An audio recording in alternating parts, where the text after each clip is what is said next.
Right. Good evening and welcome to this meeting of the Area 1 Planning Committee. For the benefit of those watching on our YouTube channel, the members of the committee are present in the chamber, and these members will be voting on proposals this evening. Other members of the council may be participating using Microsoft Teams, and they can take part in any discussions. They can ask questions, but they cannot vote. Your attention is drawn to agenda item 1, which sets out the guidance on how meetings will be conducted. Before we start, we will start the formal business. We'll confirm attendance of voting members by conducting a roll call. Thank you, Sally. Thank you, Chair. When I call your name, please, can you confirm that you're present? Councillor Hood? Present. We've received apologies from Councillor Upwell. Councillor Barton? Present. Councillor Bridge? Present. Councillor Clokey? Present. Councillor Cope? Councillor Hoskins? Present. Councillor King? Present. Councillor Mehmet? Here. Councillor Oliver? Councillor Perry? Present. Councillor Pilgrim? Present. Councillor Rose? Councillor Tunstall? Yeah. I confirm we have 13 voting members present. Thank you very much. Can I ask officers to introduce themselves, please? Andy Jeffords, presiding officer. Josh Kwok, Development Management Team Leader. James Bailey, Head of Planning. Susan Field, Principal Planning Officer. Joy Kadike, Head of Legal and Democratic Services. Sally Wang, Democratic Services Officer. Thank you very much. So members of the public, the applicant or agents who wish to speak at the planning committee are also present in the chamber, and they're going to be invited to speak at the appropriate time. Speaking limit is limited to 3 minutes for each application, and the speakers are unable to participate in any further discussion of the application after they've spoken. May I remind speakers that your face and your voice may appear on the live stream and the archived recording of the meeting, and your names will be recorded in the minutes.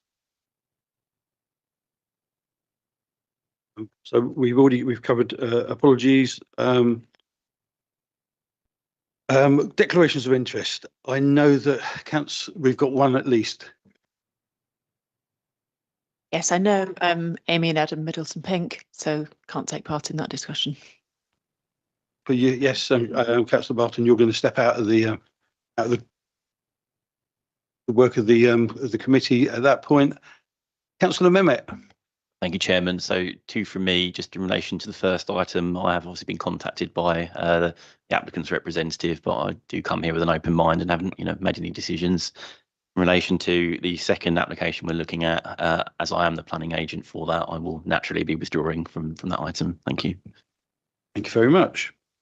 So can I ask if the minutes that you've all seen of the last meeting held on the 4th of September 2025 are correct, are confirmed as a correct record of that meeting?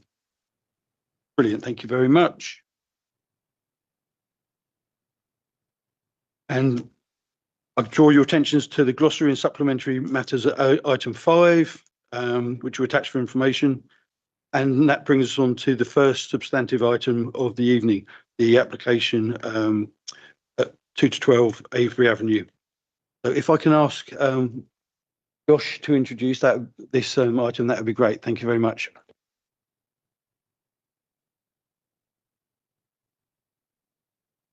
Thank you, Chair. The application tonight is for the alteration, extension and change of use of the existing building to a mixed use comprising 34 apartments with associated parking and refurbishment of the existing gym at number 2 to 12 Avebury Avenue, Tunbridge. The site has been granted planning permission twice for residential development in 2018 and 2019 respectively. A summary of the previous scheme are provided in the supplementary statement. As you can see, this is the location plan of the site. The application site boundary is shown in red. The building in question sits in a corner plot, so it's bounded by Avebury Avenue to the south, which is over here. That's Avebury Avenue, where the cursor is. And then to the west by Riverlawn Road, building to the west of Riverlawn Road is within the conservation area where the cursor is, including the medical center, where it is.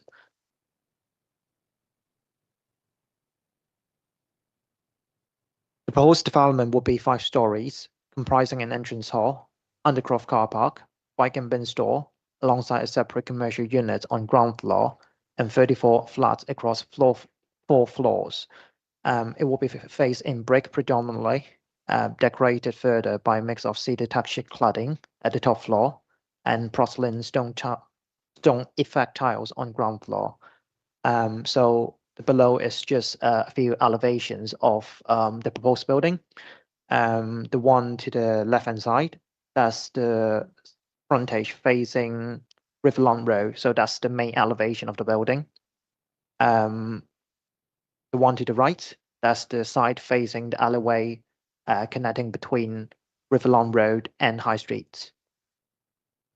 And you can see the arrows basically point to the directions of those building frontage. So again, the one to the left, that's the elevation facing High Street. And the one to the right, that's the elevation facing Avery Avenue.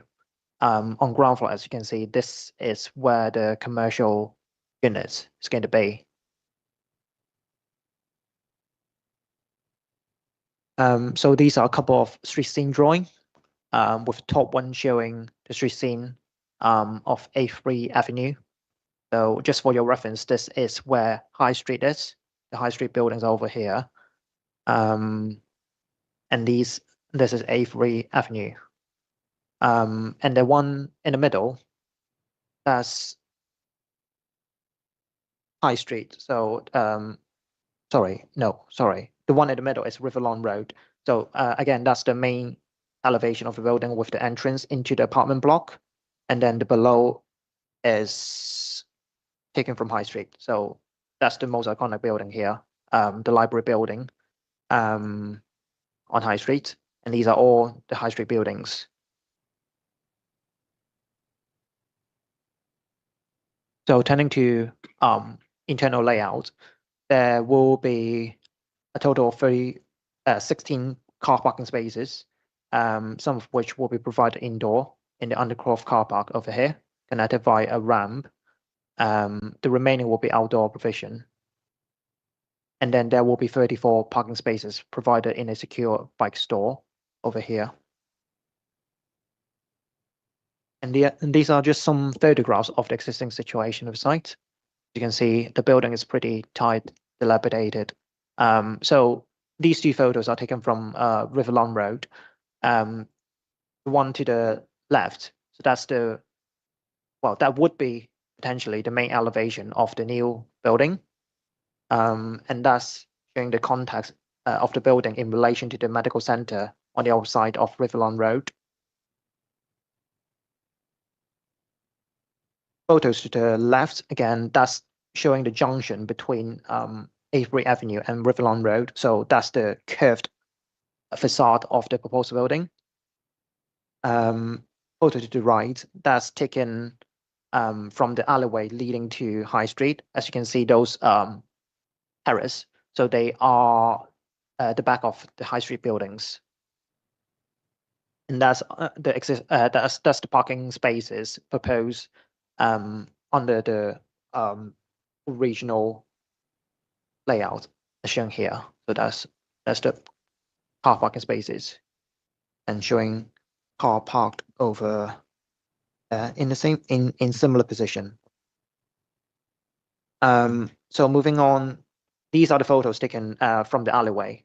You can see this is just basically a courtyard at the back of High Street buildings. The alleyway is used as a shortcut by some to High Street, but it's not a public way, just for members' information. So moving on, you'll see this is the entrance from High Street into the alleyway, and then buildings on either side are on High Street.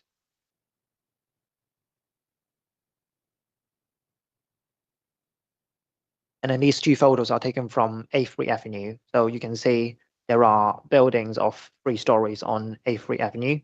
The photo to the right, that one is taken from A3 Avenue looking toward High Street. So the end of this bit. So that's the High Street.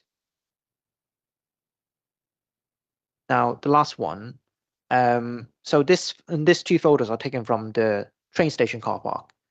The reason it's chosen is because it's in an elevated position, so it probably gives members a better,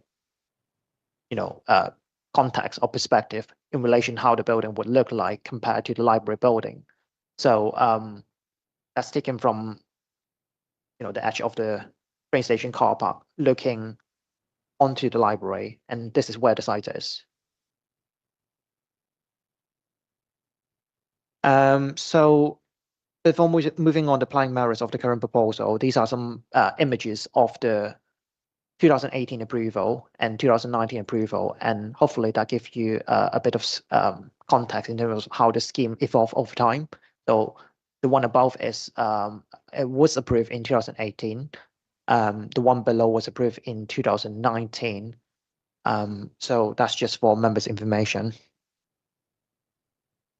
So going on to the main issues for consideration. So key issues are principal development, impact of visual amenity character and appearance, issues with parking, financial viability and planning obligation. So starting with the principal, as already said, the principal development has been established by virtue of the granting of 2 previous permission. So the current scheme remain acceptable as a matter of principle, subject to it being compliant with other policies. As you would all know, the council cannot currently demonstrate a 5-year housing land supply. So the policies most relevant for determining this application are now out of date. So the tilted balance is those engaged. The provision of 34 houses in a highly sustainable location is a matter that should be afforded substantial weight in the overall planning balance. The building itself is taller than the tallest building directly adjacent, being the library building on High Street, as previously shown. However, it's not considered wholly out of keeping with the prevailing building heights in this town centre location, and there is no specific local plan policies restricting building heights. Moreover, the MPPF does encourage planning policies to optimize development potential of the sites within town and city centres by significantly uplifting the average density of residential development. So collectively, this policy weigh in favour of supporting residential intensification.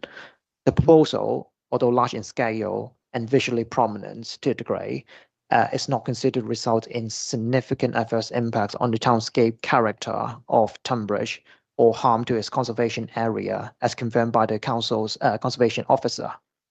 The impact arising from its bulk and massing could also be in part mitigated through the choice of external materials and the siting of the building being recessed from High Street. So on balance, it's considered that the proposal strike an appropriate balance between optimizing the development and minimizing the visual impacts on townscape and the street scene. So moving on to highways and parking, the vehicular access and car parking arrangement are identical to those already approved twice, and it has been reviewed twice again by Kent County Council in 2018 and 2019. The car parking spaces provided for below the adopted maximum parking standard, so that's acknowledged. However, the site-specific circumstances discussed in the committee reports and also in the supplementary statement means that on balance, the identified shortfall is unlikely to cause a substantial harm to highway safety and parking. In addition, policy compliant cycle parking spaces are available to residents of the development proposal. Now, lastly, going to financial viability and planning obligation, which is, the most contentious issue with this application. So the application is supported by financial viability appraisal. This is independently verified by the council appointed financial viability consultant. The most up-to-date advice received from the consultants, and that was received on the 8th of August, confirmed that the proposed scheme cannot viably afford any affordable housing at present, but suggests if the application proceed to committee, any approval should be subject to a late stage review in order that the viability can be assessed over the lifetime of the developments. There are other matters relevant but less significant to the determination of this application, and those matters are dealt with in the committee reports and the supplementary statements. So to conclude, while a certain element of the proposal does fall below the policy expectations, considered as a whole, it still represents sustainable development that assists in delivering the key objectives of the local plan and the national planning policy framework. As such, is recommended on balance for approval, subject to the recommended conditions. Thank you, Chair. Thank you very much, Josh. As is customary, I'm going to go to the local member first. So that would be you, Councillor Pilgrim. Actually, before I go there, I need to go to the applicant. If the applicant would like to join us, before Councillor Pilgrim might be championing at the bit, but beforehand, I can ask Alison Knight to come and join us. Thank you very much.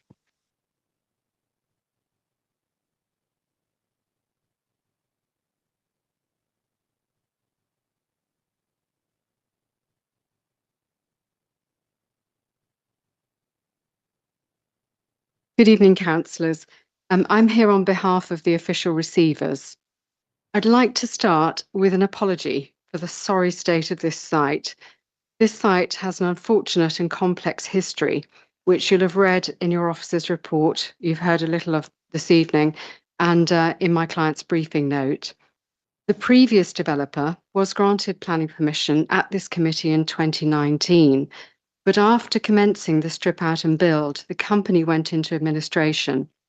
Before they did, however, they changed the planning permission to make it cheaper to build, and in the process, making it far less visually attractive by including a white render facade. Receivers were appointed in 2023. Since then, the current owners have sought to create a scheme which will make the most of this highly sustainable town centre location, attempt to reduce losses, and which reverts to the original design features granted at this committee. In order to reduce losses so that the scheme can be built, a further floor of flats has been added. Yet, by adjusting the internal designs, the height of the proposed building is still similar to the library building opposite. Slightly higher, but it's very similar.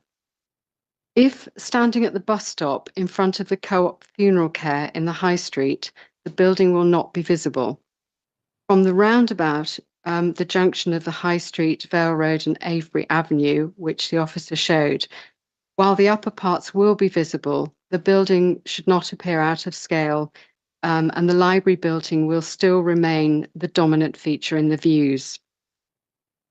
The sustainability of the proposed building has been improved significantly with use of PV panels, energy efficient fixtures and fittings, sustainable water consumption measures, local materials and labour where possible, high insulation standards and air permeability to provide a betterment of standard building regulations.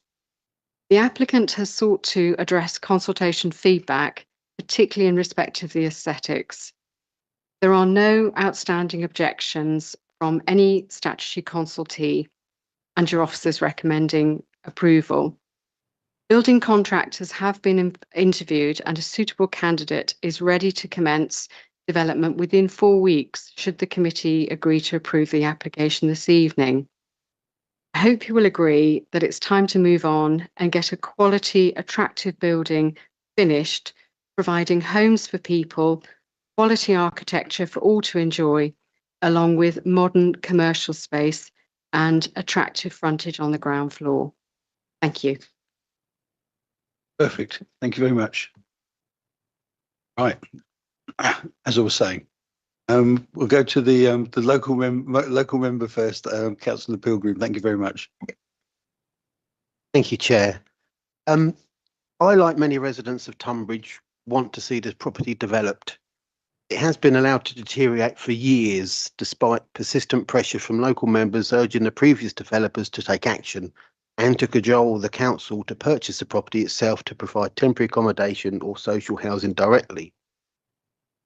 This application has been submitted with the hope that the committee will approve a much larger development, with 11 additional housing units, but this will not provide a single unit for affordable housing, let alone the social housing our community deserves or requires.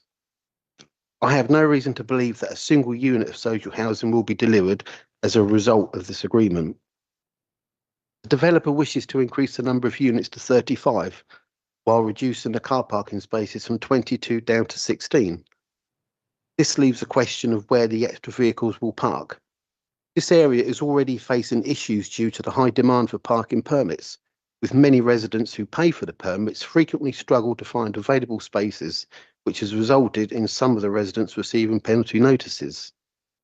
I believe that if this application is approved, all residents within this development should be excluded from any parking scheme. We currently face a situation where the developer is unwilling to address the impact of their development. As a result, taxpayers will have to cover an NHS bill of over £22,000, while this council will be left short by over £77,000, funds that could have supported leisure services. No doubt residents will benefit from the amenities that Tunbridge Racecourse provides. However, we will only receive a tokenistic amount of £2,600 odd, which is barely enough to cover the cost of a couple of benches.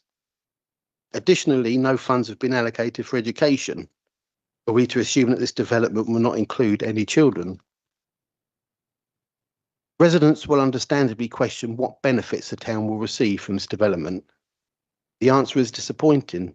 There will be no affordable or social housing provided, only a small contribution towards leisure services.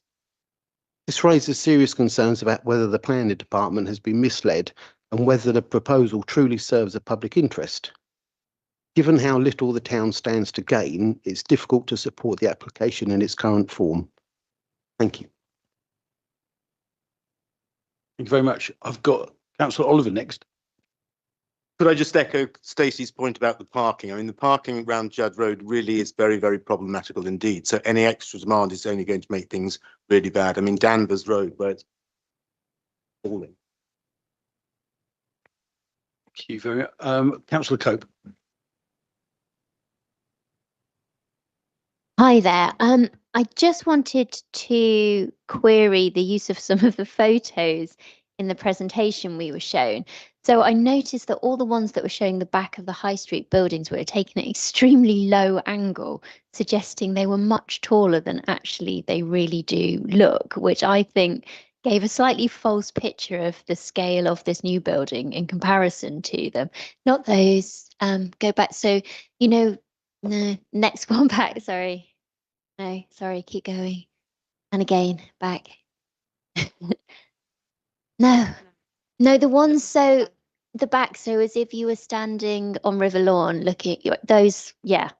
Look at the angle to make those on the right, those houses. That I just don't think that's really a very true representation. I know it's obviously verisimilitude, it's a photo, but actually I do think that exaggerates the sort of length, height of those buildings.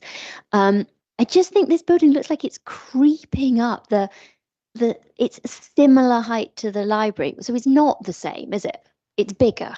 It's not the same. Saying it's similar doesn't mean that it's not an overbearing development. As it stands, I think it looks absolutely hideous.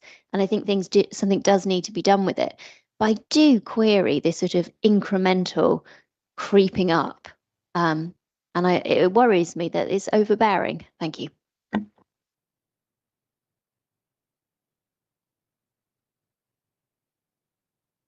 Councillor Rhodes. Chairman, thank you. Having been around a number of years, in the old days, this site used to be a playhouse, believe it or not, and a cafe, but things changed and we move on. Chairman, I welcome this application, if only to tidy the site up, which it desperately needs, and that's been mentioned before at Area 1. I think it's a great shame that we are approving such small places to live, and the smallest one being 55.5 square metres. I mean, that is just incredible. Talked about squeezing them in. Chairman, can I just ask the officers, where are all the heat pumps going to go? Are they going on the roof? And lastly, I gather Councillors Pilgrim Oliver and Cope are not in support of this, and I wonder what the reasons for refusal would be, please. Thank you. Thank you. Before I come to Councillor Mehmet, Josh, if you'd like to pick up on some of the points about working backwards from the points about where the heat pumps and so forth going to go.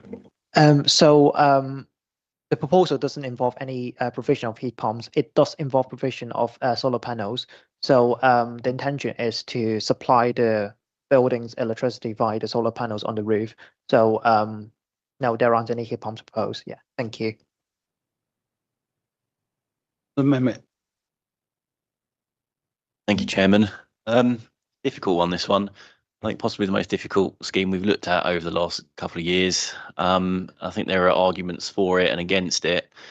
I think we have to remember that it's not a choice between approving this building or nothing happening on the site, because they do, as we heard, have permissions for other schemes of flats. What I didn't realise over the years when I started looking back through the history is the original scheme, or sort of possibly the one after that, was actually quite nice, and it had the brick and the sort of gold coloured cladding.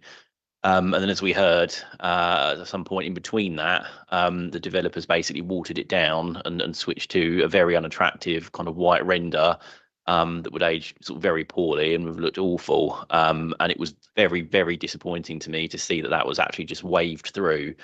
And if you look at the NPPF, paragraph 140 actually talks about, planning authorities shouldn't allow the design quality of a scheme to be watered down, after permissions being granted, for example, changes to materials.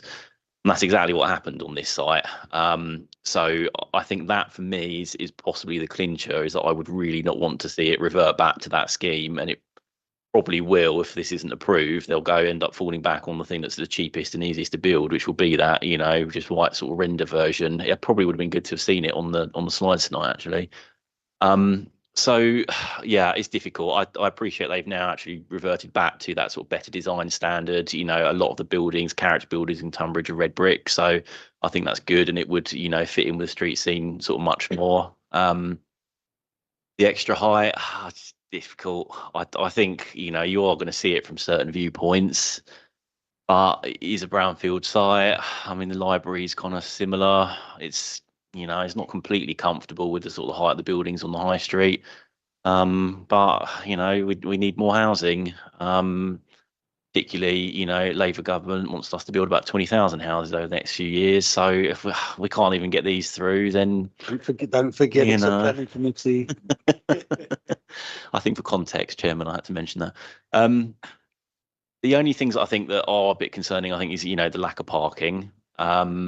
I think there was a question, from Stacey, just about parking permits. Now, my understanding was, unless you're in London, you can't prevent future occupants from applying for parking permits. So it's, it's probably likely they're going to go and do it.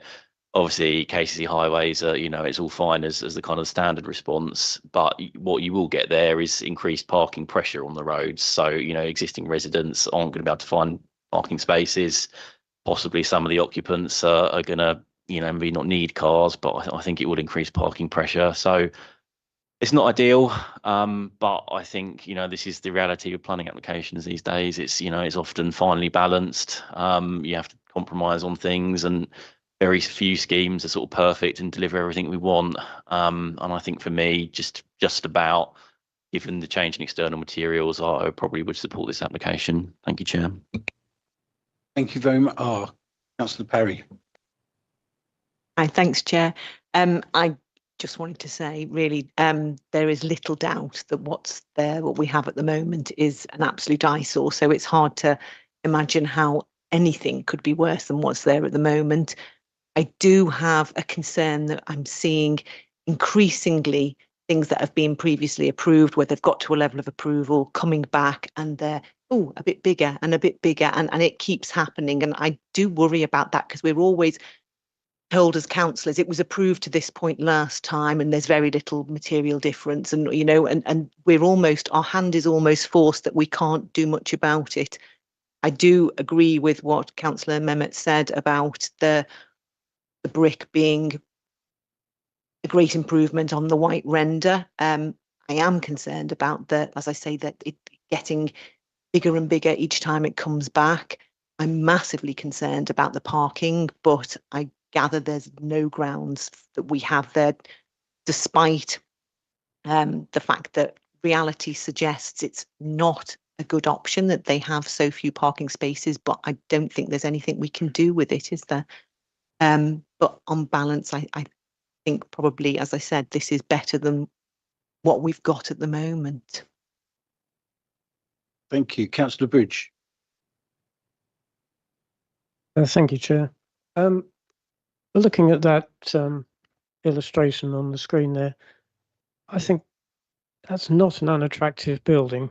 I mean, I've seen far worse. I tend to agree with Adam that the previous iteration of this building would be far more detrimental to the appearance of the neighbourhood. And whilst it would, in my mind, be better if we didn't have the extra floor, I can understand from a sustainability financial point of view why that might be necessary. But also it is recessed, it is set back, so it tends to have less of an impact than if it was solid sort of 4-storey building, 5-storey building. My main concern is if we do turn this down, is what's going to happen to that site. It's derelict currently, and how long will it remain derelict if this isn't approved? And it's a real eyesore. I walk around there fairly regularly, and it's just a horrible looking building. It needs something done to it. And in terms of parking, I think it's been said, my understanding is that there's no objection from KCC Highways. Therefore, we have no grounds to turn it down on parking. And I also remember there was an application in Vauxhall Ward a few years ago which was approved where there was no provision for parking at all. And KCC Highways had no problem because of the sustainable location, its proximity to transport links. And this is 2 minutes walk from the railway station and the bus stops at the end of the road. So I think we would be hard pressed to make parking a grounds for refusal. So at the moment, I think I'm minded to lean towards approving. Thank you very much. Right, before we go any further, can I ask officers? I'm minded to second Councillor Pilgrim's proposal for a condition to stop residents having access to the Zone D parking scheme. Is that something that we can do? Because I asked officers prior to the meeting, and I was told that was possible. But now I'm hearing from around the room that maybe that isn't possible. So can I have some clarity on that, please? So following the pre-meet that we have 2 days ago, we did explore with applicant in terms of the mechanism, in terms of addressing or potential legal mechanism to restrict parking permits. I hear what council member said about restrictions outside London is not achievable. I have discussed it with the applicant informally or planning agent informally, and then their advice is that they are willing to not enter into a bilateral agreement, but a unilateral undertaking. So basically, that means they voluntarily give up their rights to apply for permits. So the council is not a signatory under that circumstances. With that in mind, we are of the opinion that it is a possible options that member can explore further if parking stress is such a concern to members that it would become, from your point of view, a reasonable refusal. Yes. Thank you, Chair. My cameras, I'm not clear. I'm not clear about whether it is achievable to. Are you saying that we, at the end of this meeting, if it's approved, okay, if I could come to Mr. Bailey. I think what's been suggested that if members consider parking to be the fundamental matter, but let's be very clear, the officer in Kent Highways statutory consultee is raising no objection on that basis. If members consider parking is the crucial matter, then effectively discussions between officers and the applicant have indicated a potential willingness to voluntarily effectively give up the rights for future occupants to apply for parking permits. Now, it wouldn't be part of what we call the bilateral, because there is already part of the recommendations is the bilateral element. It would be a unilateral, which is an offer for the applicant to give up their right to do it. So the council wouldn't be a signatory to that. It's the applicant giving up their right to do it. But as I said, the recommendation on the report is that given the sustainability of the location, that the scheme in its own right is acceptable, and that is the officer recommendation to members. However, officers have tried to look at various options and have discussions, but I think we need to be very clear that the recommendation to this committee is that the scheme is acceptable as it is, with the parking that is suggested, given the sustainability of the location. Does that make it clearer to members? It seems to me extremely woolly. I mean, I think members of the committee would want to have reassurance that whatever we end up with at the end of the day, if this were to be approved, that we would have we'd have certainty about whether or not people who are going to be living in those apartments are going to be able to. It's a scheme. Well, what you seem to be telling us is that they could enter into a unilateral agreement voluntarily, which is I don't think that's very reassuring. Well, no, sorry, Chairman, what the recommendation would be, it would be, subject to, with delegated authority to the Director of Planning and Environment in consultation with yourself. So I wouldn't be obviously saying that. If members consider that that's essential to grant planning permission on that basis, then members could, on the basis, make it subject to, and then obviously officers would then go away, discuss it with the applicant. If that was agreed with the applicant that they would do that voluntarily, then you would agree subject to it. So it wouldn't need to come back to this committee if the applicant agreed it. If the applicant didn't go down that route, then obviously it's likely to have to come back to this planning committee on the basis that the applicant wouldn't be prepared to secure that, and you'd have to make the decision based on the merits as is. But again, I do reiterate on the basis that your stat consultees say parking is acceptable. So the officer provision stands that the recommendation is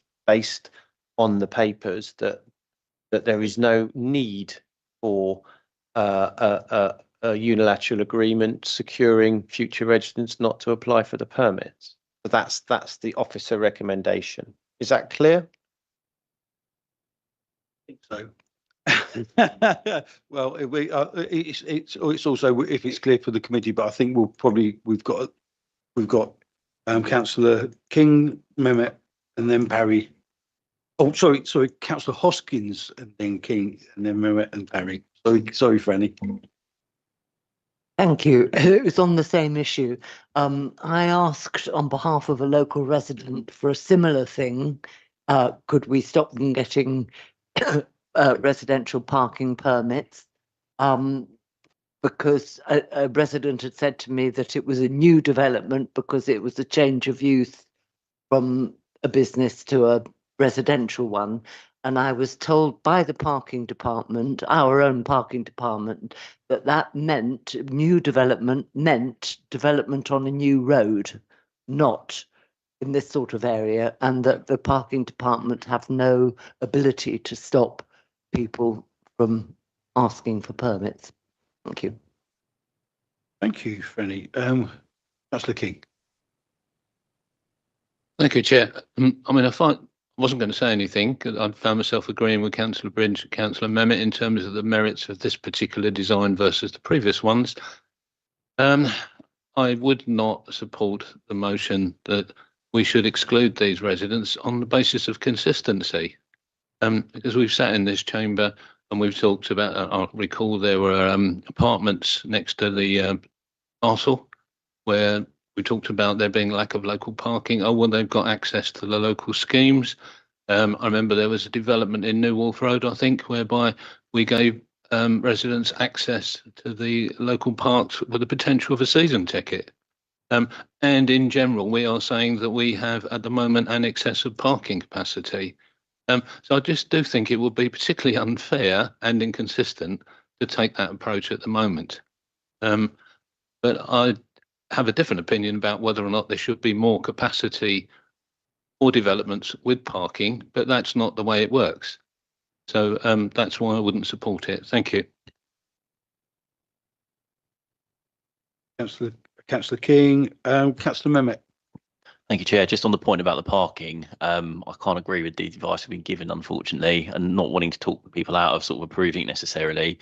But ultimately, it's would the unilateral undertaking be enforceable by the council? If those occupants decide, you know, stuff that I'm applying for a parking permit, council has to be able to legally enforce it. Under Section 106, you know, the Section 106 Act, it relates to the land that the applicants have an interest in and control, and the highways is not part of that. It's not even within the red edge boundary, so you can't legally restrict them from applying for parking permits. There was a court case that dealt with this. It was called R on the application of Kadari versus Royal Borough of Kensington and Chelsea Council and another, and it basically looked at exactly this. And the court said you can't do it outside of London, because in London there's something under the Greater London Authority Act that means there's a different way to do it. But ultimately, I don't think it's possible on here. So I don't think we should go down that route, simply because I think it would be wrong. Unfortunately, there is obviously a parking issue, and I think, you know, KCC are, you know, looking at it from a highway safety perspective, which is too narrow. Really, it's not about highway safety; it's about parking capacity on the roads. But you know, is it enough to justify a refusal? I don't think so, and I think we have to unfortunately forget the possibility of telling them they can't apply for parking permits. Thank you. Thank you. I'm going to come to Councillor Parry in just in a minute. While we're talking about parking, can we have this? Can we put the screen up, please, Josh, with the parking layout? So, I am extremely concerned by the access to the parking space within this scheme. The five parking spaces on the far left, I always thought belonged to the offices that are there, but they're within the red line of this scheme. They are incredibly narrow, and we've got the new Kent parking standards, and I'm told that these parking spaces within a new scheme are below the standard, and I've got serious misgivings, given that we live in an age of auto obesity, where cars are much bigger than they ever were, and that is why we've had to increase. That's why we've had to increase the size of the Kent parking standards. That there's going to be sufficient access for vehicles to get through that gap, to get to the back of the outlets yard, and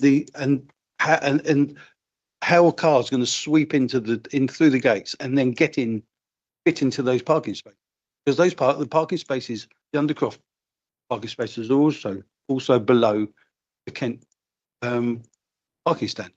I just don't understand how it is possible for these applications to come to the committee when they're below the required level.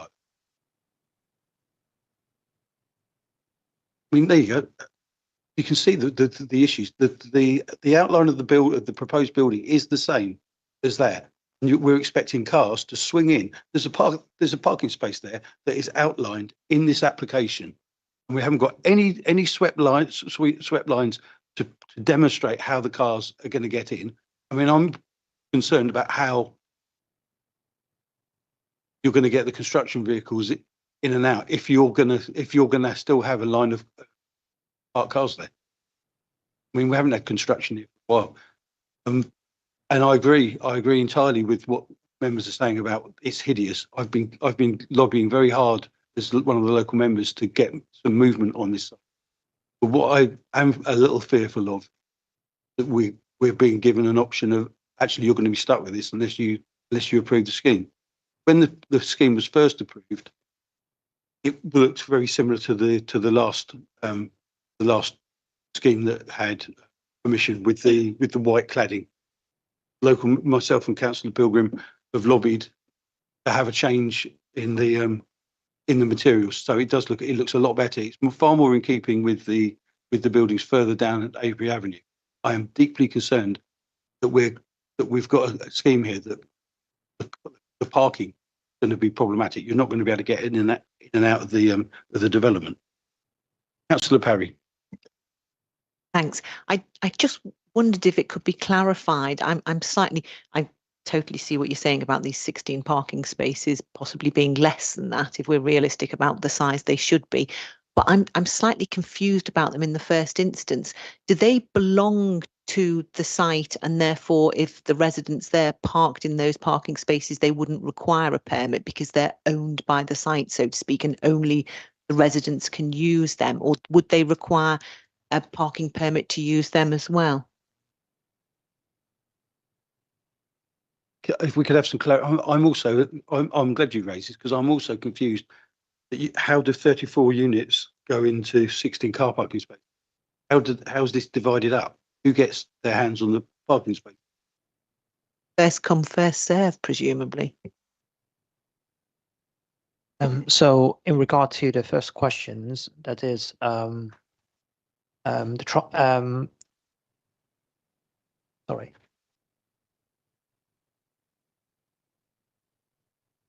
Basically, how's the parking going to be allocated? It's not so much how it's going to be allocated, because I mean, they decide that, the developer will decide that. It's those 16 or potentially less, fewer parking spaces going to be, are they come with the site and therefore don't require a permit? So first, in regard to your ownership, sorry, I missed it. So in regard to ownership, all the car parking areas are within the red line boundary, and the applicant is the owner of the red line of all land within the red line boundary. So it's within applicant's control. So yes, those are private car parking spaces.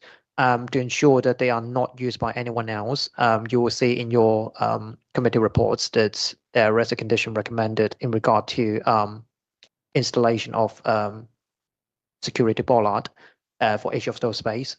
So only those with authority to use the space would have access to it.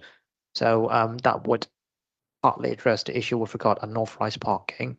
Moving on to allocation of car parking spaces, we have imposed a plan condition regarding travel plan. So in terms of how the car parking spaces are going to be managed, amongst other things else, like promoting more sustainable travel pattern, how to maximize the use of cycling, etc., etc. So that will be dealt with by the travel plan conditions. So in terms of allocation, that will be dealt with by travel plan to ensure that a fair distribution of the car park spaces is achieved based on need. Okay. So again, on the parking point, I think it is a very sustainable location, as pointed out. It's right by the station. It's right by the supermarkets. It's very convenient for everything. So if there is anywhere in Tunbridge where you can live without a car, it's a very good spot for it. But I think that's what makes having a restriction on parking permits a reasonable thing to ask for, because if there is no restriction, even though it's sustainable, people will turn up and they'll want parking permits. If there is a restriction saying they can't have parking permits, you will still find a market for people who are prepared to live there without a car. But you'll only get people living there who don't want a car if you tell them they can't have a car.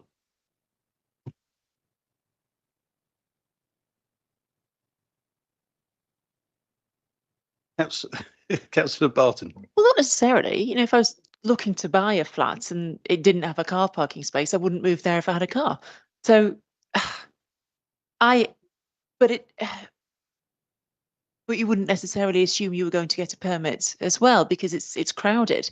So I do fully agree with you that it's the one place this could happen without any permits. So I don't actually have a problem with this. I think it's a brownfield site. It needs developing, and yes, Council Road, it's small, but for single people or young couples looking for somewhere very convenient to live, I think it totally fits the bill.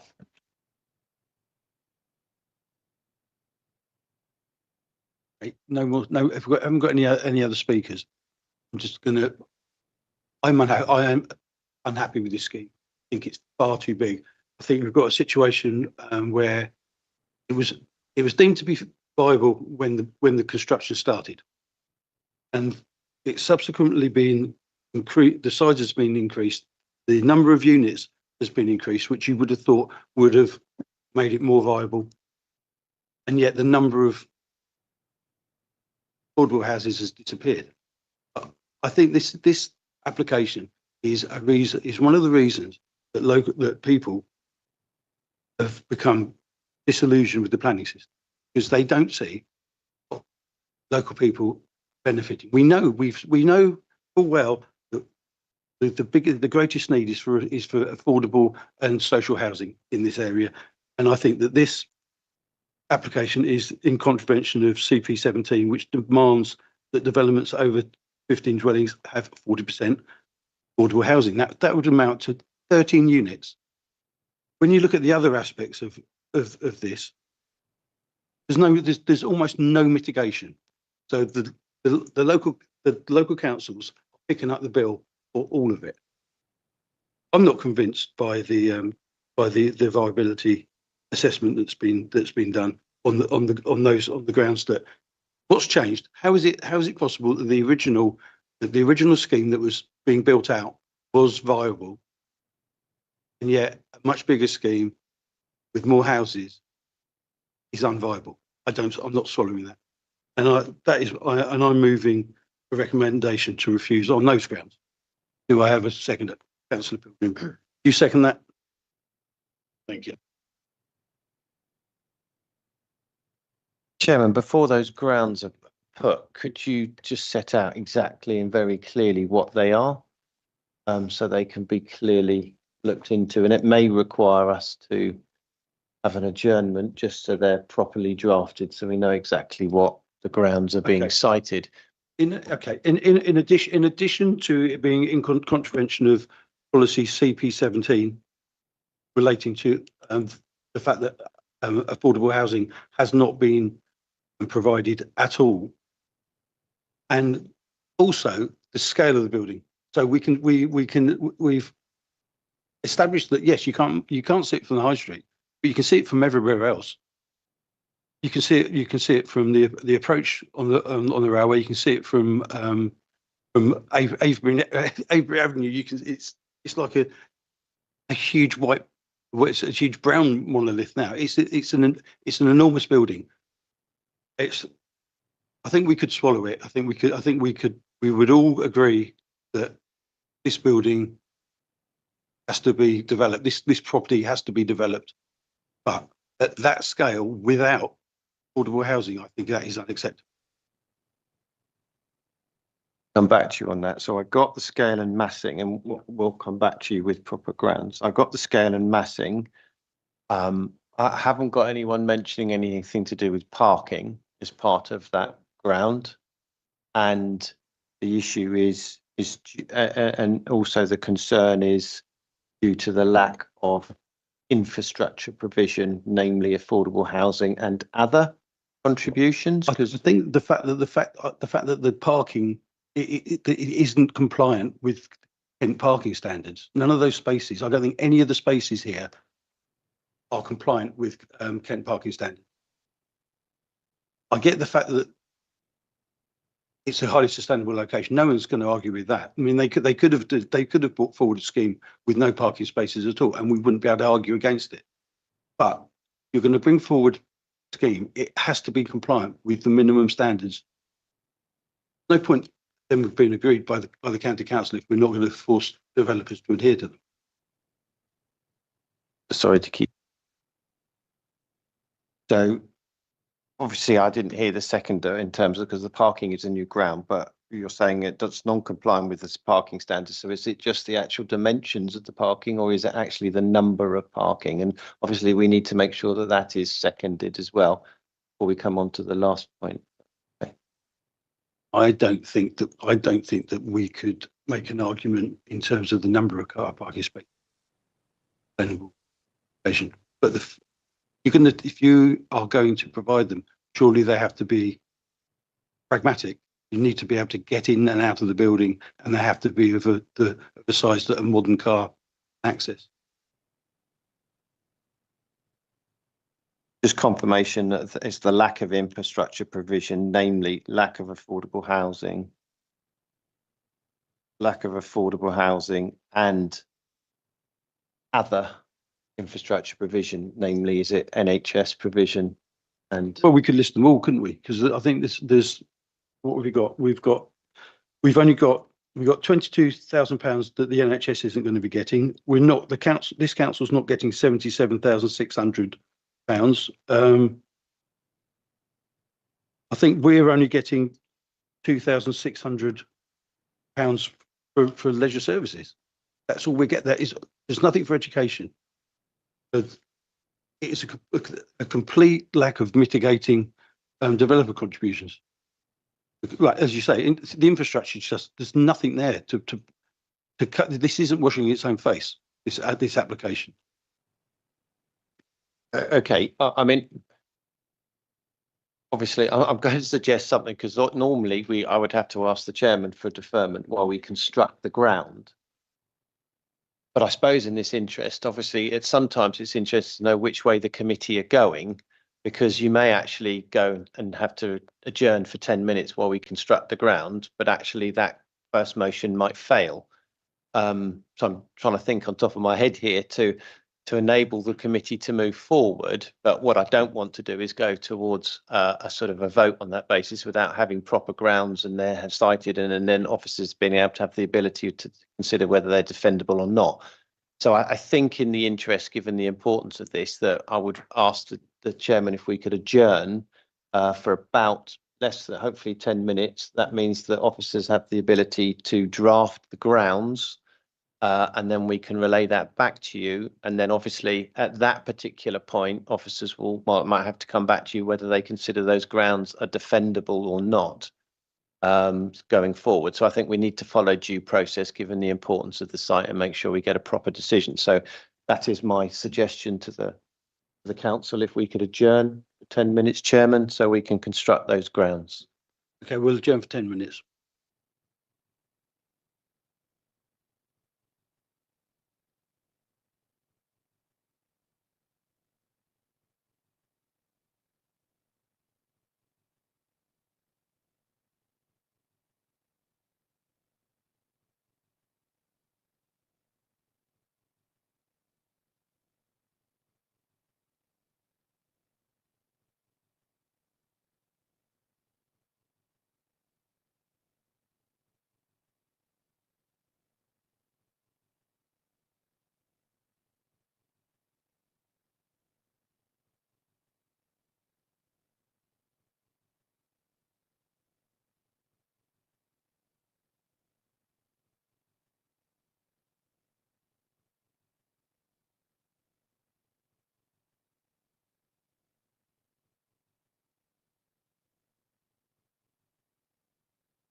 We're just going to wait another couple of minutes until officers have finished getting the grounds together. Thank you.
Right.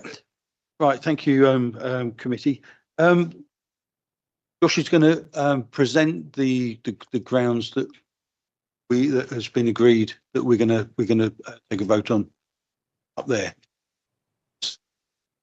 I'm sure we can make that.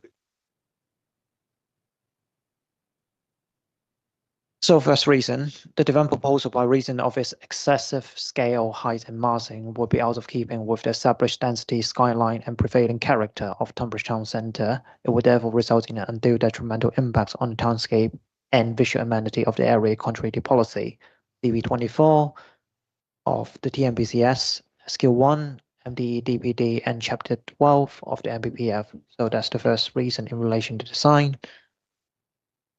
Next one, the development proposal by reason of its failure to provide any affordable housing and other necessary planning obligation would not adequately mitigate or address the demand for infrastructure and services arising from the density, arising directly, from the development.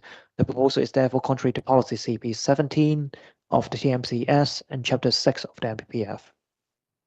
So that's in relation to planning obligation, the second reason. Third reason, the development proposal by reason of the failure to achieve the minimum required dimensions for car parking spaces will result in substandard car parking provision, detrimental to highway safety and user convenience. The proposal would therefore conflict with the adopted Kent County Council adopted parking standards and contrary to policy SQ 8 of the MPD, DPD and Chapter 9 of the MPPF. Thank you very much. I saw your hand up there, Councillor Barton. Can we agree with one of them but not the others? Fortunately not. They come as a group, I think. Councillor Cokey.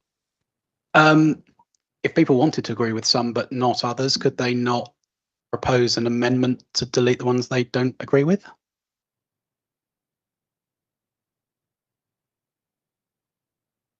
Is that possible?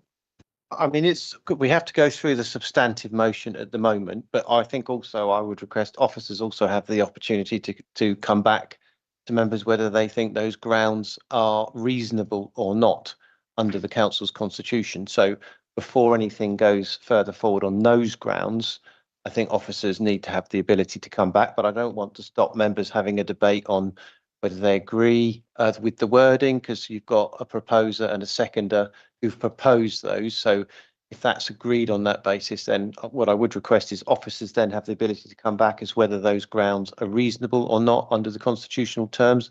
And then it's up to any other member to put other amendments going forward, but you have to take a motion on, through the relevant process, which obviously committee services and the legal can advise you on. Before I come back to officers to sum up in that manner, I'd like to come to Councillor Mehmet. Thank you, Chairman. Look, I think over the sort of other Area 1 planning committees we've had over the years, I don't object to coming to different conclusions where it's justified. I'm struggling with these. I think my issue with the first one is that, yeah, look, it's a judgment call, 50-50 on appeal, you might win. But I think it's, what happens then, it's a choice between a much better designed, taller building or quite a poorly designed sort of shorter one. So, you kind of would potentially on appeal, maybe you would win, but I think you'd kind of lose the battle in terms of, the street scene of that part of Tunbridge. And I wouldn't want to walk past that with deep regrets, seeing it, put into auction after this, and just built as cheaply as possible, covered in white render, and then, aging very poorly. I don't know if you've seen the building on the corner of the High Street, Medway Wharf Road. I think it's above the betting shop. It's got a sort of a white render panel, and you've got like a pipe leaking out of it, and it's just all sort of, and it's, it's poor quality design, and that's what I fear probably more than the kind of the extra height on it. So I don't think I can support that reason. The second reason on the viability, to me that's it's a technical expert matter. We've had it independently assessed. I'm not sure we have much business as a committee kind of second guessing these things really. On appeal, you'd have to try and find another consultant to try and defend that one. I mean, on your points about what's changed since, there's two big things that have changed since the first scheme. One of them is the war in Ukraine, which basically massively increased the cost of building materials, and then the interest rates have gone up as well. So that basically has a big detrimental impact on sort of developer finance. So I can accept that what was viable then isn't viable now. Obviously, you're taking over a building that's been left there for however many months. Someone else has got to come in and pick it up. So, if there was ever going to be a case where development costs are going to be abnormal, and there's probably a, balancing act between, do we want affordable housing, if it's not viable, or do we just want the building kind of done and dusted? I would probably say that's it. I think, there are still some benefits to the community. It's more housing that's needed. You probably have, maybe 100 or so people living there. They're all going to spend in local shops and things like that. So I would try and just about see it that way. The last reason on the parking, I do have sympathy for some of those parking spaces seem to be a bit narrower than others, which I think is a little bit unusual. But I don't know. I think it's a difficult one because it is a sustainable location. In an ideal world, we would be able to restrict parking permits, and then I think that would probably go some way, but I don't believe it's legally possible. I still just don't think on balance any of these three reasons are going to kind of be justified. So I'm afraid, Chairman, in this instance, I can't support them. Thank you. Thank you very much. Councillor Rhodes. Chairman, thank you. In all my time on Area 1, I've never known a meeting to be deferred like this while officers go away and construct refusal. That happened at Area 2 on the Ivy Farm. The meeting was stopped. Again, I've never seen that, Chairman, ever. What I am concerned about now is before the officers gave us a reason to approve. They have now constructed 3 refusals. Those refusals are officer refusals and are not out of the mouths of councillors. And that's what slightly annoys me, Chairman, in the fact that no councillor said those words. They've been constructed by officers. Where do we stand now? However, I am still going to support officers in the original application. Yeah, that's fair comment. As we've had a situation where there's been lengthy delays at area 2, which you allude to. During the debate, local members highlighted all of the issues that have been outlined and have been summarised in a professional manner by our professional officers. That's what they're there for. They are there to give us professional advice. Neither myself nor Councillor Pilgrim are planning professionals. So I think it's only right that if we're gonna put something to the vote and it ends up going to appeal, that we've worded it in the clearest, most defensible language possible. That is why I'm more than happy to pause the meeting for a few moments so that the committee can have the best possible grounds for refusal. Quite often we ask some of the professional planning, qualified planning professionals who are members of the committee to help us out in that respect, but maybe not when they're minded to approve. So, are there any other grounds before we have a summing up? Is there any more comments rather before we have a summing up from the officer? No, over to you, Josh. Can I just add to Councillor Roach's comment about the reasons? So the way I see my role is as a medium for councillors. So as you have raised the reasons for refusal or raised the concerns, it's my role as your officer to formulate reasons based on what you have discussed. So whilst I don't necessarily share the view of that reasons, it's my job to formulate reasons on behalf of you as the members of the planning committee. So these are the reasons that I've raised based on the debates or discussions amongst members. So I just want to be clear. I still stand by my original reasons for recommending approval. However, bearing in mind all those discussions and concerns being raised by members, here are the reasons that I've summarized for you based on the discussion. Yeah. Before I think, James, you're going to speak. You're going to address me. I just want to point out that actually other committee chairs, planning committee chairs, have made a point. The chair of Area 3 certainly has, that actually in times gone past, officers used to be more forthcoming with providing the assistance, and it's welcome that that is happening again. I think that is to the benefit of all of us. James, would you like to say a few words about these grounds?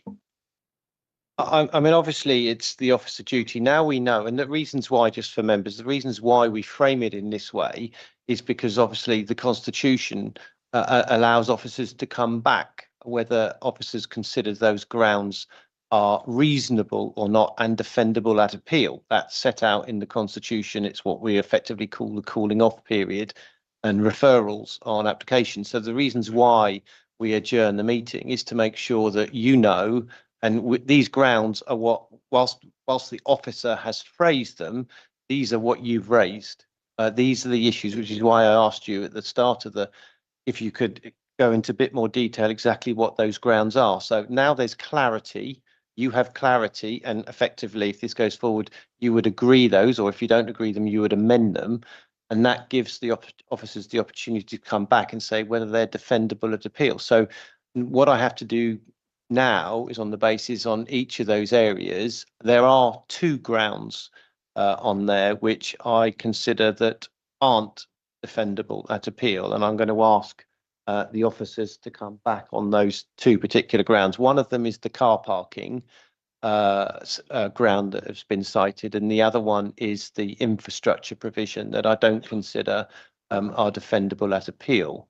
So if I could ask either Josh or Andy to go through that and provide a reason as to why we consider they're not, Maybe if we start with the parking one first, and I think that relates to the previous consent that had already those parking areas already set out on the previous consent. So on that basis, what would we be arguing on that basis? Whilst I accept there's been a new standard imposed, you know, if you implemented that scheme, there is a scheme that could have that same parking in the same arrangement along that side, that particular side. So I'm going to hand over to the officers to go into a bit more detail on the two particular grounds that you've cited that we as officers have concerns with. Thank you.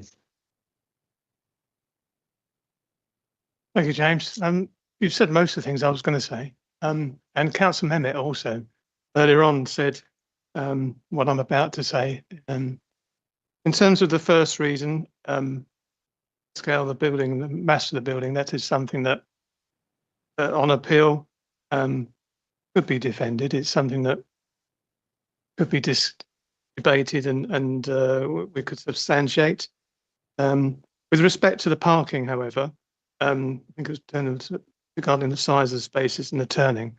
This is a 2019 scheme, which shows the sweat pass analysis, which I think the chairman was referring to earlier. And you'll see on there that there is the 5 spaces, which this is the 2019 approved. 2018 is also similar with the 5 spaces. These are existing parking spaces already there, and they're already marked out, albeit the markings disappeared over the years. And the spaces you'll see on the undercroft of the at least 6 spaces in the undercroft in the building, plus the others outside, the other 6. So it's about a number of 16 spaces on this this scheme. Bearing in mind also that the Highway Authority are raising no objection to this application. On appeal, I think you're liable to be open to costs. That is something that I think members ought to be aware of. I know it's not something we'd like to discuss. It is something that we need to be aware of. The last reason, in terms of the infrastructure or lack of infrastructure, about affordable housing and other Section 106 contributions or lack of, there is obviously the clawback that was being referred to. Limited, I know, as it is, but it is a mechanism. And Councillor Mehmet was very eloquent in terms of what he said in terms of the differences between 2018, 2019 and now. It is referred to in the report in terms of the economic situation, and there has been changes in prices, etc. But there's also, in terms of infrastructure, there is, sorry, I've lost my thread for a moment.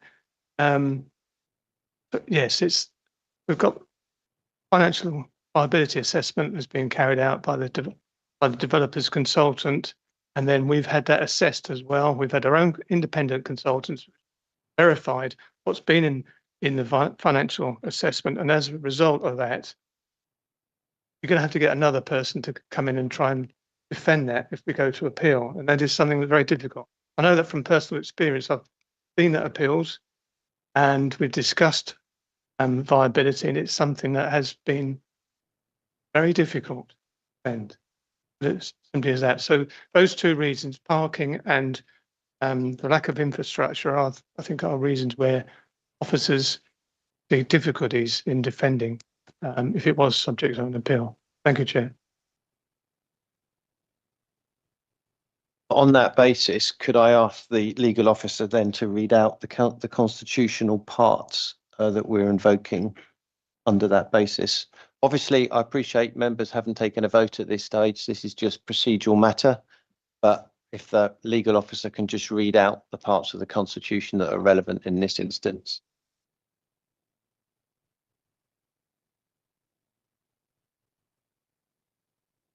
I think it's reasonable to do it now because, you know, at the end of the day, after this, the members will be put to a vote. And if the vote is carried, then the application would be refused on those grounds. So it needs to be cited now before the vote's taken. Thank you. Okay. So the relevant section that James is referring to is section 15.25 of the council and committee procedure rules. which states that if contrary to a recommendation of the Director of Planning and Housing and Environmental Health, an area planning committee is minded to determine an application in a way or on grounds which the director does not consider can be substantiated, a resolution by the committee to make such a determination will be a recommendation only, and the application shall stand adjourned till the next meeting of the committee to enable the Director of Central Services and Monitoring Officer to submit a report on the possibility of costs or compensation being awarded against the council in the event that the application is determined in that way. Thank you. I think everybody understands that, understands where we are. So now I think it's you would that's a roll call on this on the grounds of refusal that have been suggested and that are visible up there on the screen. Thank you very much. Right, so now members are voting on the 3 refusal grounds. Yes, and proposed by the chair and seconded by Pilgrim. So when I call your name, please can you indicate whether you are for, against, or abstaining this motion to refuse on those 3 refusal grounds. Councillor Hood, For.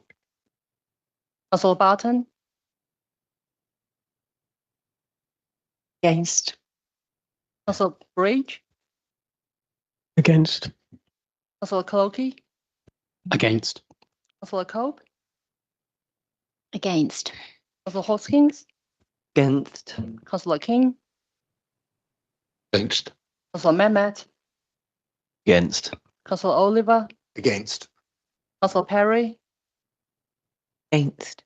Councillor Pilgrim, For. Councillor Rose, Against. Councillor Tunstall. Against.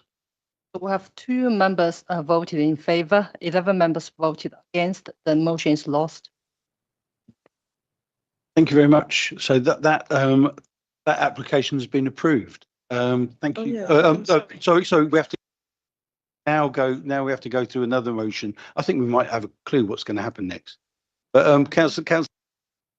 Can we propose we discussed the possibility of approving subject to an appropriate agreement on the unilateral undertaking by the developer? Can I propose that if we've got some appropriate wording?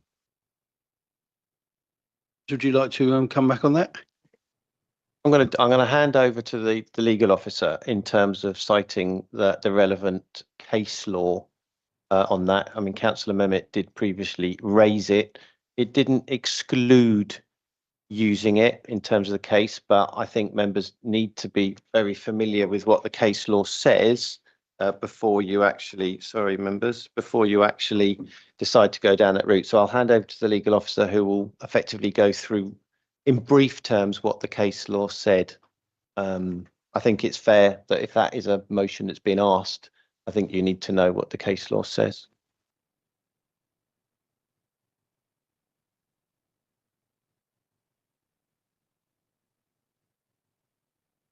So it's a case of R. Cordery and the Royal Borough of Kensington Chelsea Council 2017 case.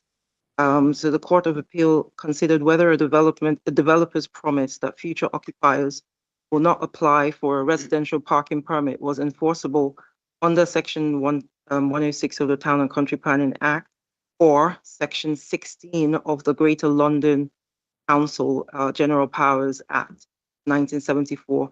Obviously, we're outside London, so Section 16 will not apply in those circumstances. So clearly, a planning obligation, as you all know, a bilateral agreement is formed between both the council and the developer, both agreeing to enter into the agreement, while a unilateral undertaking is made by the landowner or developer on their own to give an undertaking. So under Section 16 of the Local Government Act, sorry, I just wanted to pull that bit up and specifically what it says.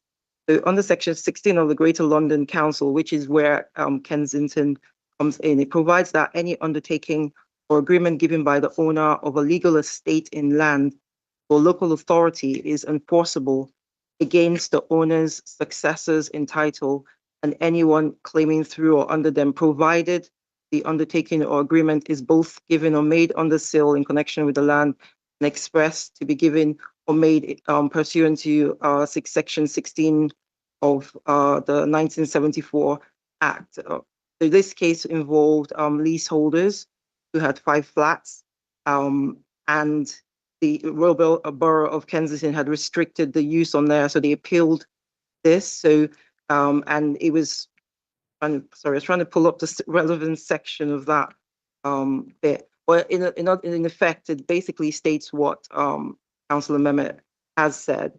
You know, it doesn't apply. It's normally 106s apply to the land and should be. I'm trying to summarize it as best as I can, but basically, I don't legally, we won't be able to put on that restriction. That's the way. And that's probably the best summary I can give. James. So, sorry, just to try and understand that, and I think that matches with what was said earlier. We cannot enforce it via a section 106, but we can delegate the matter of acceptable parking to officers who can have a conversation about unilateral undertaking. I wasn't very clear about how enforceable that was or not off the back of that case. Is that correct? Just to explain that, bilaterals and unilaterals are under section 106. Effectively, it's an agreement. One is just signed with another party. A bilateral, i.e. the council. The unilateral is something that's offered up.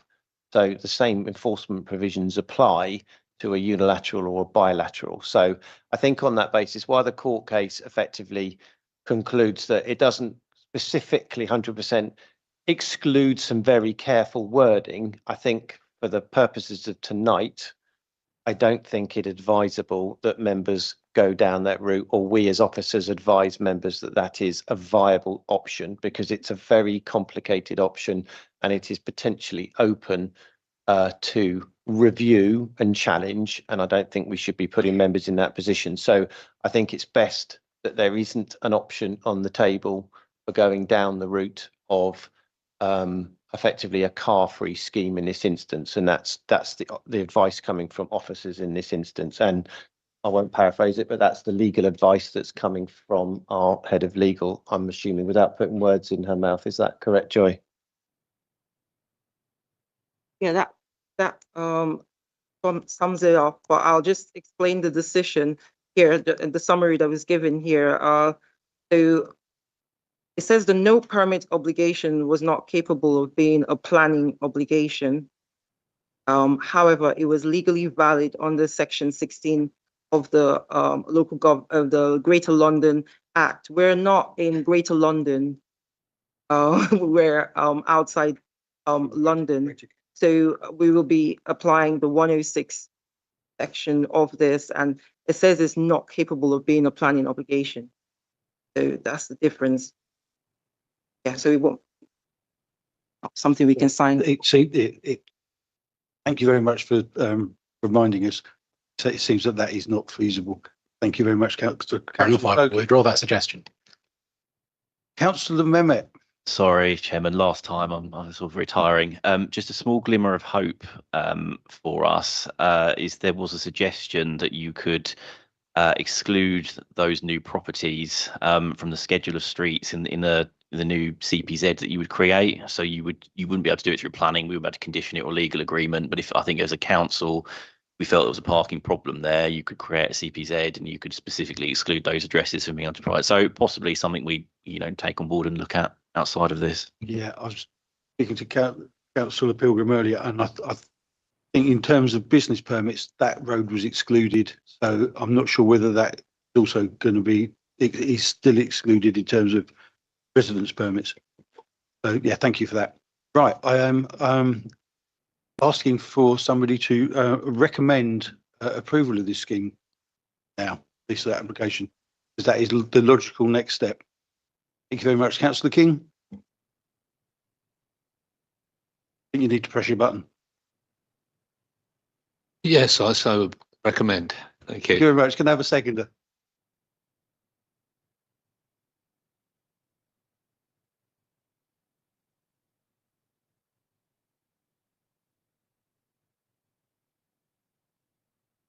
Go. Sorry, we were just wondering, you said, would there be an opportunity that we could vote on these separately? Because I was uneasy voting for the whole thing following the advice, but some councillors are want to just vote on the lack of social housing. Or is that just not a sustainable objection to it? But the decision that the opinion of the officers is that isn't a defendable. Okay, ground. sorry. But I I'll- misunderstood, Yeah, sorry. I'll refer back to James for clarification.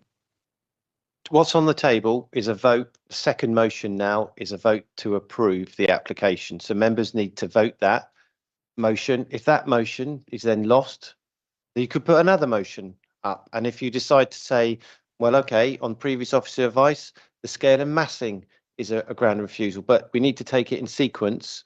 And the motion on the table at the moment is the second motion. And members now need to vote on that motion, and then we'll see where that goes. If that's lost, then I can provide further advice, or another motion could be put up. Councillor Rhodes. Chairman, please could we have that taken down off the screen? Yes, certainly.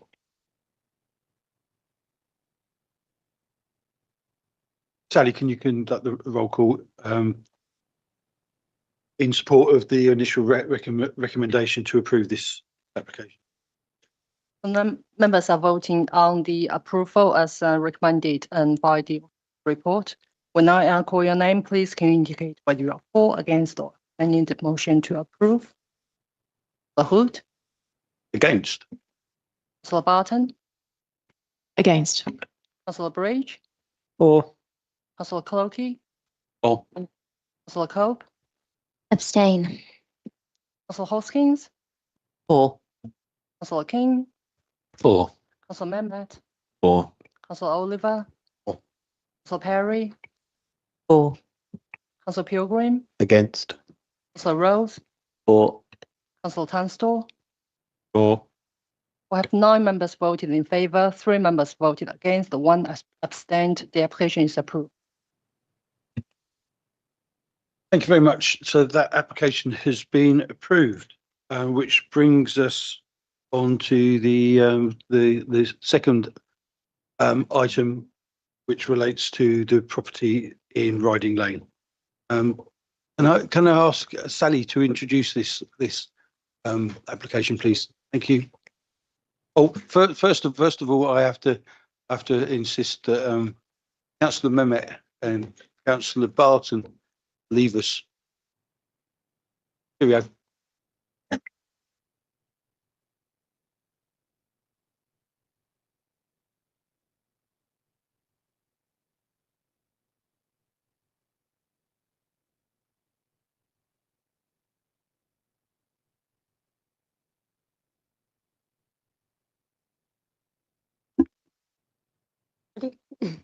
Sally. Thank you, Chair. Planning permission is sought for the demolition of the existing stable building and the erection of a detached three-bed single-storey dwelling. This site shows slight site area with access track leading onto Riding Lane. The proposed block plan shows the existing stable building in red and the location of the proposed dwelling. The black area is the proposed garden area for the dwelling. This bit here and down to here, this is an access path. The lighter grey is the existing hard standing area, and there's 2 car parking spaces allocated at the entrance. The blue area, I'm not sure whether you can see it, but it goes round the stable building, is the area approved of the extant permission for replacement stables recently granted, and I'll expand on that shortly. Next slide are the elevations of the proposed dwelling. In addition to the site being in the green belt, the site lies adjacent to ancient woodland. That's this dark or hatched area here. The lighter green area is the 15-metre buffer zone, and you can see the existing stables just encroach within that area. The next slide is the approved stables. As you can see, they're located in the same location as the approved or as the proposed dwelling. And this is the elevations of the stables. And just for comparison, I've done one of the front elevation of the proposed dwelling and one of the front elevation of the approved stables. Just to put that in context, a couple of site photos right in the distance here, you can see the existing stable buildings. Trees over here belong to the ancient woodland. These trees you'll see in the next slide surrounding the site are not actually ancient trees. They're just trees within the grounds of the site. That's the end of my presentation. Thank you very much, Sally. As is customary, I'll come to Councillor Rhodes. Oh, sorry, I did it again. I'll keep doing this. Thank you very much for pointing me in the right direction, Councillor Rhodes. Can I ask Mrs. Amy Pink to come and join us? Got 3 minutes. When you arrive, take your time.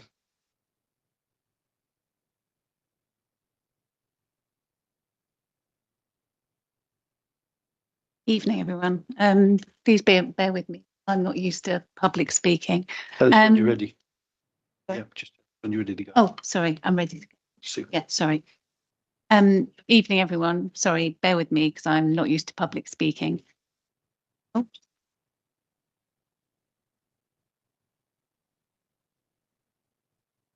Okay, third time. Evening, everyone. Please bear with me as I'm not used to public speaking. To give you a bit of background to the site in question, it's been in my family since I was a young teenager, so for about 30 years. In the earlier years, I attended the site to ride and care for my horses, and in later years to care for them as they retired. Obviously, with some gaps in between when my parents stepped in whilst I was away for a short periods of time. Then about 20 years ago, my husband and I moved to Hildenborough Village with our 4-year-old son and three-month-old daughter. One of the reasons we moved to the village of Hildenborough was so that we could be within walking distance of the site, as well as Tunbridge Town. In fact, the only reason we bought our house in the centre of the village was so that our children could attend the local church school and be a part of the village community, as well as having the very fortunate benefit of us having our horses at our site only minutes away. The site is sustainable and a very short walk and or cycle. We now have electric bikes as well as standard pedal bikes. Into the town and village, and this is how we routinely travel to and from it on a daily basis, often twice a day, just like our neighbours in the properties on the road. A key point I'd like to highlight with this potential development and the approved stable development is that we respect our surroundings. We respect the wildlife and nature. Anything that is carried out, we would naturally want to have least impact and abide by rules. You will see the application we've made isn't ostentatious and is very much within the footprint of what's already been approved. The building essentially is identical to the approved stable building and removes built form from the nearby woodland with the demolition of the existing structures. In our minds, the buildings would be as eco as possible, follow the idea of a passive style house to be both economical and eco-friendly, as well as complementing the surroundings and working with nature. That is what makes it even more interesting for us. Over the years, we've already planted various hedging for the birds to encourage wildlife. We've seldom fertilised the land, and if ever we did this using complete natural fertiliser, we've always been considerate to the ecosystem. We leave areas to encourage bugs, birds and wildlife. These are all things we appreciate. So on reading the report, we are pleased to see the request for bat and bird boxes, something we look forward to installing with country people. I actually work for a charity, a local organic farm, who work with nature to restore biodiversity, the ethos being all about sustainability and caring for the environment. This is something that's a big part of my life. For us to have a low-key but architecturally attractive eco house set amongst and working with the natural surroundings would be a privilege and achievement for us. This is why we have vested and emotional interest in making this a sustainable build that we enjoy as a forever dwelling, whilst at the same time remaining a part of the local community with our strong friendships within the village. We thank you for your support for these plans and respectfully ask the committee to support the officer's recommendation. Thank you. Thank you very much.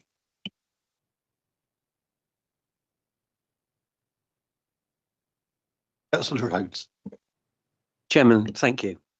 Yet again, at Area 1, the only reason this has come to Area 1 is because our colleague Adam is the agent.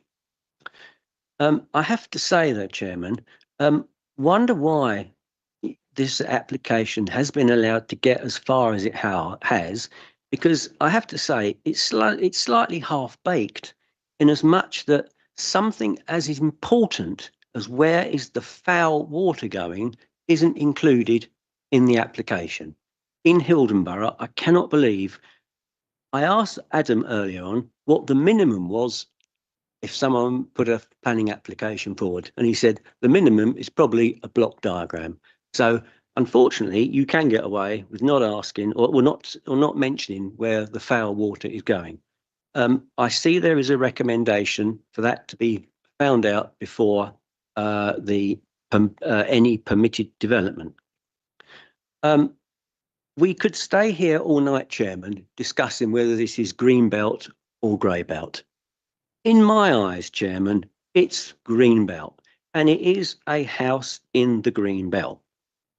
I was going to ask if there's a photograph, and I presume it's the only photograph at a slight distance, of what the condition was of the existing barn to be taken down. I suppose that looks quite usable from here, Chairman. Okay, fair enough. It's a tin shade, isn't it? And it's going to be removed. Okay, thank you. Right.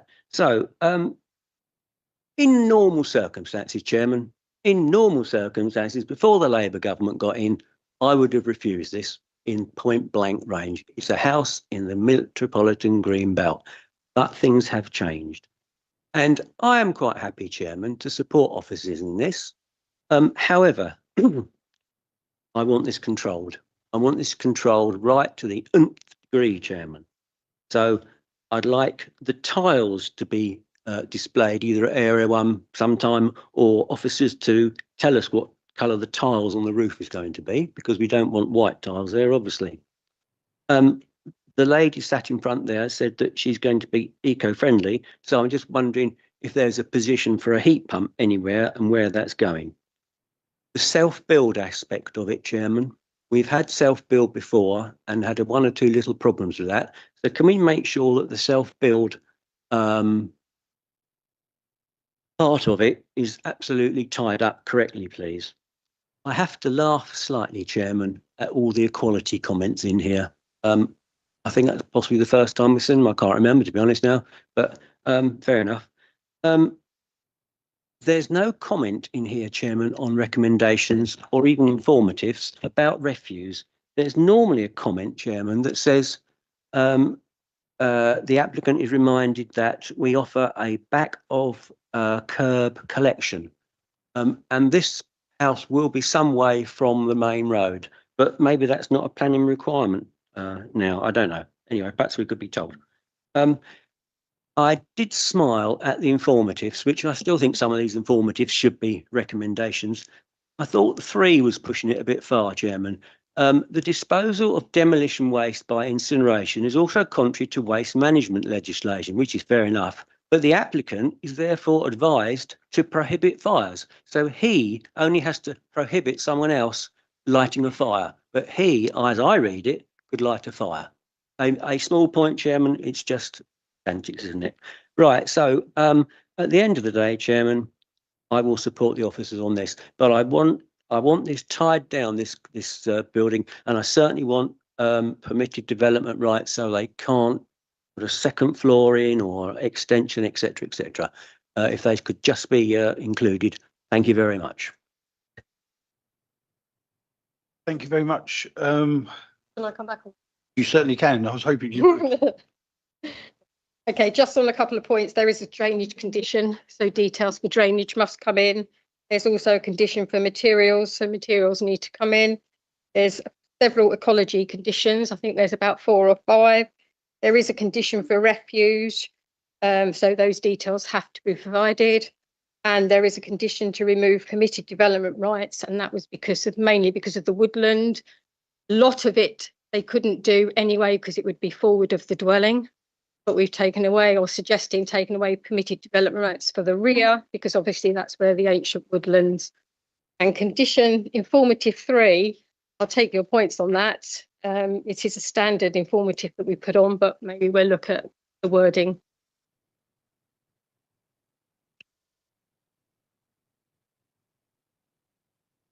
Have I got any other speakers on? Councillor King. Sorry, Chair, am I exasperating you? No. No, I was pleased to see you put your hand up. All right, thank you. On the whole, I'm fairly comfortable with this application, but it does give rise to some interesting perspectives, and I think it will be useful to share those, if you don't mind. We are looking at a fairly sensitive construction, similar to the original one, but not on the same footprint. But I understand there are reasonable reasons for that. But normally, I think one is expected to be on the same footprint. But it's slightly larger, but not significantly so. But this is a subject which will come up time and time again, because I think we're all going to be colourblind before the next few years are over. And one thing I don't think this stuff is black and white. And we had a little discussion the other day about green and grey. I agree with Councillor Rhodes that it is in the green belt. And then we had a discussion about previously developed land. And I think that is an interesting subject we probably need to discuss and be trained on sometime, James. But I did do a bit of research, and because the issue here is stables and paddocks, and it's not agricultural, you're quite right, which is excluded as previously developed land. But really, all I can say is that stables and associating paddocks, etc., still tend to be a borderline case under the 2024 MPPS revisions. Whether they are previously developed land depends heavily on the facts and the use and the permanence of the structures. And the new policy doesn't remove ambiguity in all cases. So I understand, I just want it clearly understood, we're making a discretionary judgment here. It's not about the fact the rules are A, B, C, and D. And as I said, I'm pretty happy that this is a reasonable case and happy to support it. But I think over the coming months and years, we will have more confusion on a bigger scale, that we need to understand that everything isn't quite as clear cut as we like. And certainly they do normally look for clarity over the historical use and the current use and the scale of use on the site, and whether or not it clearly falls into a category or not. And it clearly is a paddock, but whether it is used for viable commercial reasons is another thing. But I think I just really want to understand that it isn't as clear cut, but on the whole, I'm happy to accept the parameters in this particular case. Thank you. Can I just answer that? Sorry. Yes, please do, Sally. Just wanted to point you in the direction of certificate of lawfulness in this particular one. So I agree with some of your comments, but in this case, this one has also had a certificate of lawfulness in 2003 granted that established the fact that this one has buildings for equestrian and ancillary storage. That's it. Thank you. Thank you very much. Yes, James. Kind of do agree with that, because obviously we're moving into an era, especially members who are going to vote on H&P quite soon, with our evidence base that's been published, especially our Greenbelt evidence. And, you know, whilst the Greenbelt evidence, and whether members have had the chance to review that, it does a analysis of Greybelt to look at our proposed sites, but it does put the provisional criteria in that designation, and it doesn't confirm that those sites that are coming forward in our allocation are actually Greybelt. It does an indication, but it says they can only confirm that they're provisional, but the full assessment has to go do as to whether they are Greybelt, has to go through the DM process or other further assessment. So I'm just endorsing really what Dennis says. There isn't the clarity that on a plan that says definitely is, definitely isn't. It is a judgment call that you're having to make, and that's the point of these planning committees, that the officer has made kind of that judgment call in that instance, and members, you make that judgment call just as well. We'll have to make the judgment call in Greybelt on other housing allocations that are coming forward as part of the local plan. So kind of endorsing what you're saying really in the shorter term, but you know, it has wider implications in terms of both training and stuff that you're going to have to look at and vote on maybe not individually, but as a council as we move forward with our local plan in terms of some of our evidence base. So yeah, thank you, Chairman. Thank you. My take on it, there's no other speakers at the moment, is that, yeah, that to me, this is greenbelt land. And with regard to the training, what we've got here is on the job training. That's where we are, because these kind of applications are coming forward to planning committees all the time, and we're all feeling our way. So it is very difficult, and officers have had to make a subjective judgment on whether or not this land is previously developed land. Personally, I would say it isn't. I don't think a temporary building. Well, it's a stable. There's a legal judgment, isn't there? We've got a legal document that has been alluded to, but I tend to agree with the comments of the parish council. However, whether my reservations on it can be defended, if were to be refused and come back to appeal, is obviously a matter. There is Councillor Rhodes has already made it clear that he would support this recommendation. If that is the case, would somebody like to second him, because there are no other speakers? Okay, thank you very much, Councillor King. So that being done, if nobody else has got any comments to make, I think the best thing to do is to go to a roll call, or to well, I think we will go to a roll call. Oh no, I think that we would like I think another thing that you asked for, Councillor Rhodes, was a condition on permitted development. Which is that's already been there's no additional conditions that anybody would like to add at this stage. Okay, great. In that case, we'll go with the roll call. Now members are voting on this approval as recommended based on the officer's report. When I call your name, please can you indicate whether you are for, against, or abstaining this motion to approve. Councillor Hood. Against. Councillor Bridge. For. Councillor Clokey. For. Councillor Cope. For. Councillor Hoskins. For. Councillor King. For. Councillor Oliver. For. Councillor Perry. For. Councillor Pilgrim. For. Councillor Rose. For. Councillor Tunstall. For. We have 10 members voted in favour, 1 member voted against. The application is approved. Thank you very much. That application has been approved. Thank you very much. And then we've just got matters for information. Item 8, planning appeals, public inquiries and hearings on page 81.